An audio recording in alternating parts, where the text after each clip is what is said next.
కొండపై విశిష్టకరంగా వెలిసిన వినాయకుడి యొక్క క్షేత్ర విశేషాల గురించి తెలుసుకుందాము. వినాయక స్వామి దీనదయాళుడు. భక్తులు నిండు మనసుతో పూజిస్తే చాలు శీఘ్రంగా అనుగ్రహిస్తాడని అంటారు. తమిళనాడులోని తిరుచిలోని రాక్పోర్టుపై స్వయంభుగా వెలిసిన స్వామి భక్తులకు ఆశీస్సులను ప్రసాదిస్తూ ఉన్నారు. సాధారణంగా స్వామివారి ఆలయాలు భూమిపై ఉంటే ఇక్కడ కొండపై ఉండటం ఎంతో విశేషకరంగా చెబుతారు.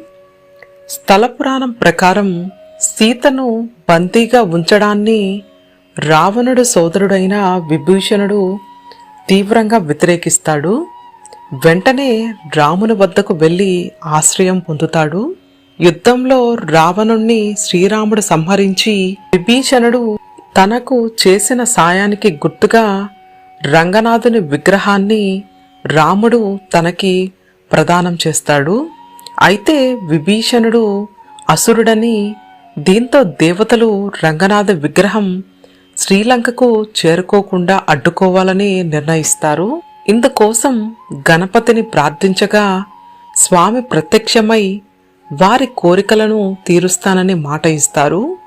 తిరుచి సమీపంలో విగ్రహాన్ని తీసుకువెళ్తుండగా కావేరీ నది కనిపించడంతో పుణ్య స్నానం చెయ్యాలని భావించి, అయితే విగ్రహాన్ని నేల మీద పెడితే శాశ్వతంగా అక్కడే ఉండిపోతుందని భావించి, దీంతో అక్కడే పశువుల కాపరి అయిన బాలుణ్ణి పిలిచి సాయం కోరుతాడు.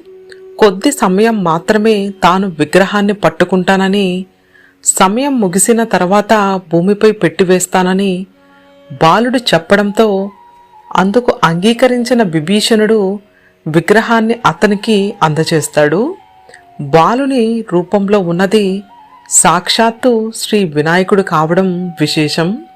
కొద్దిసేపటికే గణపతి శ్రీ రంగనాథ స్వామి విగ్రహాన్ని భూమిపైన పెట్టడంతో నదిలో ఉన్న విభీషణుడు ఆగ్రహించి పరుగున ఒడ్డుకు వస్తాడు. అయితే స్వామి విగ్రహాన్ని అక్కడి నుంచి తీయడం సాధ్యం కాలేదు.